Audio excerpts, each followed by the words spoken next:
Prólogo. La puerta que nunca debe abrirse. Durante 2000 años, el Vaticano ha sido presentado al mundo como la cuna de la fe cristiana, guardián de la moral y faro espiritual para millones de creyentes. Sin embargo, detrás de sus gruesos muros de piedra, resguardados por antiguas puertas de bronce y vigilados por guardias que responden únicamente al Papa, existe un universo oculto que solo unos pocos han tenido el privilegio, o la desgracia, de conocer. La Ciudad del Vaticano es el país más pequeño del mundo, pero también el más hermético, el más protegido y uno de los más temidos. No por sus armas, ni por su economía, ni por su ejército de la Guardia Suiza, sino por sus secretos. Secretos tan antiguos que preceden a la propia Iglesia. Secretos tan poderosos que podrían cambiar la historia de la humanidad. Secretos tan profundos que podrían desafiar nuestra comprensión del bien y del mal. Este documental, Vaticano X, no se centra en los archivos secretos, tema ya explorado y limitado, sino en aquello que jamás se reconoce oficialmente, las profecías prohibidas, los evangelios ocultos, los documentos perdidos, las prácticas espirituales clasificadas y las revelaciones que jamás fueron destinadas a salir a la luz. Esta no es la historia del Vaticano que se enseña en los libros. Esta es la historia oculta, la historia prohibida, la que ha sido silenciada durante siglos. Una historia que, una vez conocida, cambia para siempre la forma en que vemos la Iglesia y la fe. Bienvenidos a Vaticano X capítulo 1, La sombra del silencio. Para entender los secretos del Vaticano, primero debemos comprender su arquitectura espiritual. La Iglesia se presenta como la mensajera de una verdad absoluta, inmutable, trascendental. Pero cualquier institución que asegura ser portadora de la verdad enfrenta un dilema: ¿qué hacer con aquello que contradice esa verdad? A lo largo de la historia, la respuesta ha sido siempre la misma: silenciarlo. El silencio ha sido la herramienta más poderosa del Vaticano. Silenciar textos. Silenciar profecías. Silenciar testimonios. Silenciar a quienes sabían demasiado. Este silencio no es casual, es estratégico, calculado y, en muchos casos, indispensable para preservar la estructura misma del poder espiritual. Detrás del silencio se oculta un sistema de clasificación interna. No todo lo que el Vaticano guarda está destinado a los ojos del Papa. De hecho, dentro de los muros del Palacio Apostólico, existen niveles de acceso tan estrictos que ni siquiera los cardenales pueden cruzarlos. Hay documentos, cartas, manuscritos, objetos y testimonios que solo un puñado de personas ha visto. A ese conjunto se le conoce, de manera no oficial, como Vaticano X, una colección de secretos tan sensibles que no pueden ser destruidos, pero tampoco revelados. Capítulo 2. Las profecías prohibidas. La Iglesia siempre ha convivido con las profecías. La Biblia está llena de ellas. Los santos han tenido visiones desde tiempos remotos.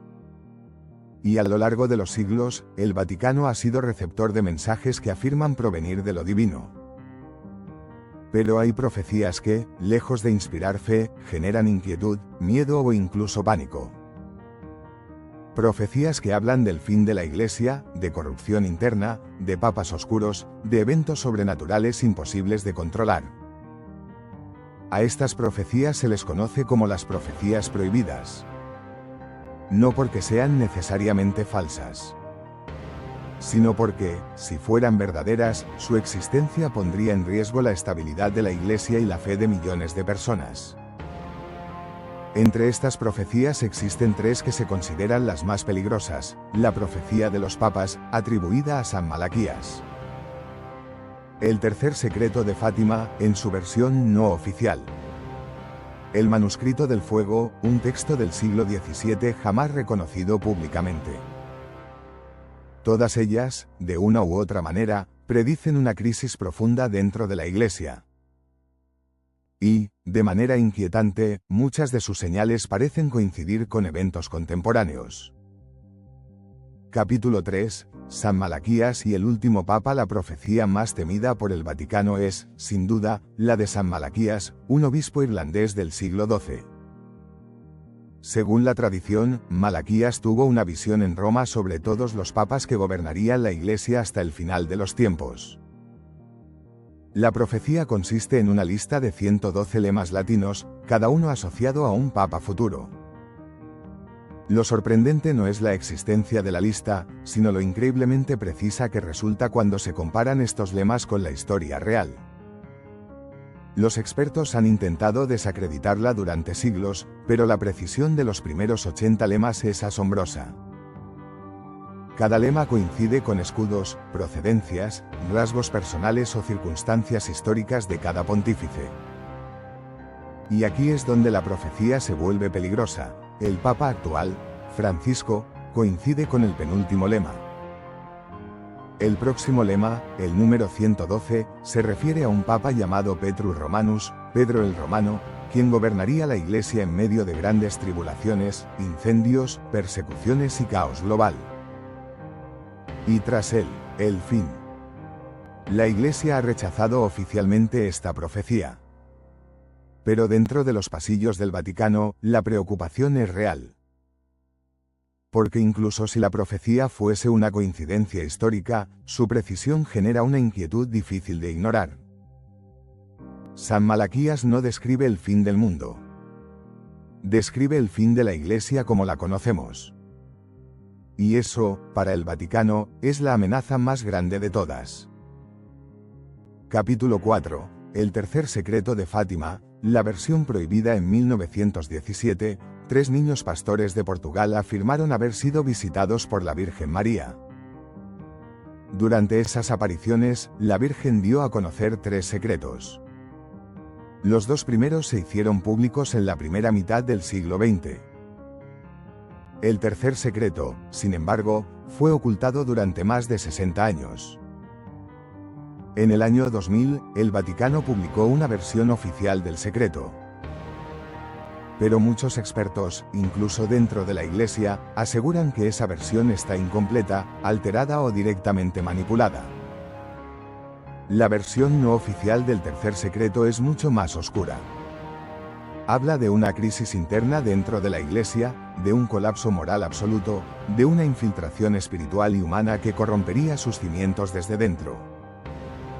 Habla de un obispo vestido de blanco, siendo perseguido por su propia institución.